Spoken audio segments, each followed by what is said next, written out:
আসসালামু আলাইকুম পুরো দেশবাসী। আজকে কয়েকটি কথা আমি বলতে চাই সবাইকে, যে বিমান দুর্ঘটনা হয়েছে স্কুল কলেজ মাঠে। তো সবাই সুগার, কিছু কিছু আসলে আমরা মানুষ হতে পারলাম না। আসলে আমরা এখনো মানুষ হতে পারিনি। কিভাবে মানুষ হবো ভাই? একটা অভিভাবক তার বাচ্চাকে মাঠে রেখে সে পানি আনতে গেছে, তো পানি তো ফ্রি দেওয়ার কথা। মানে এই ভিডিওটা করার জন্য আমি আজকে আপনাদের কাছে, যে পানি ফ্রি দেওয়ার কথা, সেই পানি ফ্রি না দিয়ে একটা অভিভাবক তার ছেলেকে মাঠে রেখে সে পানি আনতে গেছে। যে একটা হাফ লিটারের বোতলের দাম হচ্ছে 20 টাকা, আর 1 লিটারের দাম হচ্ছে 30 টাকা। সে সর্বোচ্চ 2 লিটার একটা পানি নিতে পারে 60 টাকা।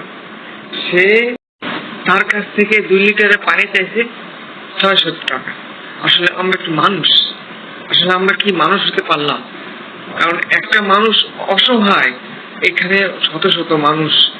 কারণ আমি ঢাকায় আছি, আমি দেখতেছি বাণী ইউনিটের সামনে আসলে শত শত মিডিয়া, শত শত মানুষ, ছোট ছোট, আসলে মানুষের চোখ দিয়ে এমনিতেই পানি ঝরে পড়ে। আসলে তার ভিতরে মানুষ কিভাবে এমন নিকৃষ্ট, মানে আমরা নিকৃষ্ট। কারণ একটা 2 লিটার পানি যদি 600 টাকা আমরা চাই, তাহলে আমরা কোন দেশে আসি? আবার কিছু কিছু মহিলারা আসছে এখানে ভিডিও করতে। আসলে আমরা, আমাদের কমন সেন্স নাই, যে আমরা কোন উদ্দেশ্যে আমরা এই জায়গায় ভিডিও, আবার মিডিয়ার সামনে বলে যে আমরা আইছিলাম, যে আমরা ঢুকতে পারি না, আমরা ঢুকতে দেয় নাই। আবার কিছু কিছু মহিলারা আছে যে মানে হিচকে কইতেছে যে আমরা আইছিলাম কিন্তু এটা করতে পারি না, সেটা করতে পারি না। আরে আসলে কিছু বলার নাই। আসলে বাংলাদেশ ধ্বংস হয়ে গেছে, কোনো নিরাপত্তা, কোনো কিছু নাই। আসলে আমরা লজ্জিত, আমাদের বলার কোনো ভাষা নেই। আসলে বলার কোনো ভাষা নেই। এই জুলাই মাসটাই আমাদের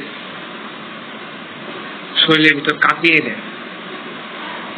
তো ভালো থাকবেন সবাই, দোয়া করবেন সবাই, সবার জন্যই দোয়া করবেন। আল্লাহ যেন তাদেরকে শহীদের মৃত্যু দান করে, এবং যারা এখনো জীবিত আছেন আল্লাহ তাআলা যেন তাড়াতাড়ি তাদেরকে সুস্থতা দান করেন, তাদেরকে সুস্থতার নিয়ামত।